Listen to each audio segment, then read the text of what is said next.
ہماری زندگی کے سب سے روشن ایام وہ ہوتے ہیں جب ایمان بہترین حالت میں ہوتا ہے، جب اللہ سے رابطے بحال ہوتے ہیں، جب اللہ کی حکمت محسوس ہوتی ہے، چاہیں باہر کے حالات کتنے ہی تنگ کیوں نہ کر دیے جائیں، چاہیں آزمائش بھی شدید ہو رہی ہو، غم کے بادل ہر دل پر کتنے ہی گہرے چھائے ہوئے ہوں، انسانوں سے ملی اذیتوں کے کتنے ہی زخم دل پر ہوں، پر وہ دن یادگار ہوتے ہیں جب آپ ٹوٹے ہوئے، بکھرے ہوئے، خود کو بھرے ہجوم میں تنہا محسوس کر کے ان طاغوتی طاقتوں، اس آزاد دنیا میں خود کو بے بس، کمزور محسوس کرتے اپنے رب کے سامنے بیٹھتے ہیں، جب اس سے طویل گفتگو کرتے ہیں، جب اس سے اپنے حالات کا تذکرہ کرتے ہیں، جب اس کے سامنے خود کو انتہائی حقیر جانتے ہیں، جب بات بات پر جھلکتی آنکھیں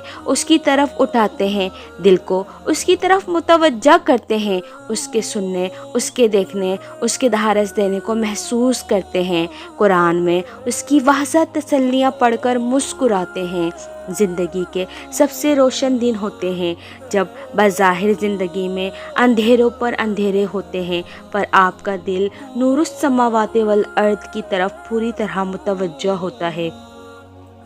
بعد غم، بعد خوف، بعد پریشانیاں، بعد پچھتاوے بھی کتنے پیارے ہوتے ہیں، بندے کو رب کے در پر گرا دیتے ہیں،